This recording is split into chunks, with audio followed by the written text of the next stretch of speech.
Þú ert að hlusta á Sakaría úr Biblíunni heilagri ritningu. Lesari er Kristján Franklín Magnús. Sakaría er hluti af Gamla testamentinu. Biblíuþýðingin sem lesin kom fyrst út á prenti árið 2007.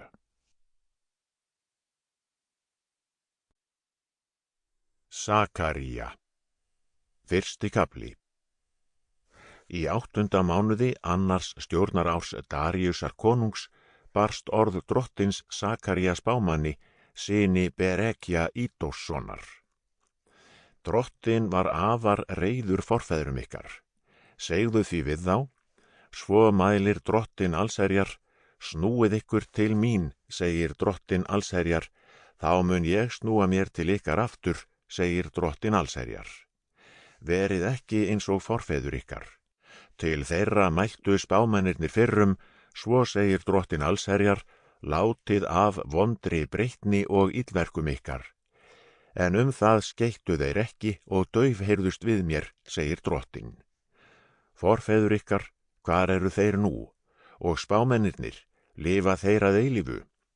En orð mín og ákvarðanir sem ég lét þjóna mína, spámennina boða þeim, hafa þau ekki hitt forfeður ykkar fyrir?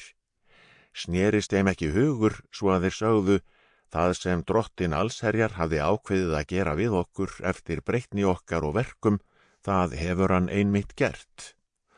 Á 24. degi 11. mánaðarins Sebat, á öðru stjórnarári Daríusar, barst orð drottins Sakaría spámanni, syni Berekja Ídóssonar. Nóttina vitraðist mér maður sitjandi á rauðum hesti. Hann hafði numið staðar milli myrtutrjána í dalbotninum og að baki honum voru rauðir, jarpir og hvítir hestar. Ég spurði, Herra, hverjir eru þetta? Og engillinn sem við mig talaði svaraði mér, ég skal sýna þér hverjir þeir eru.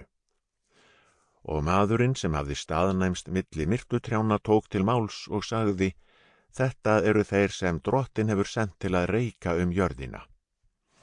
Þeir tóku þá undir við engil drottins sem stóð milli myrtutrjána og sögðu, við höfum farið jörðina og allt þar með kyrrum kjörum. Þá svaraði engill drottins og sagði, drottin allsherjar, hve lengi ætlarðu að halda miskunn þinni frá Jerúsalem og borgunum í Júda sem þú kallaðir bölvun yfir fyrir 70 árum? Þá mælti drottin til engilsins sem við mig talaði í hlýlegum og huggunaríkum orðum. Sample complete. Ready to continue?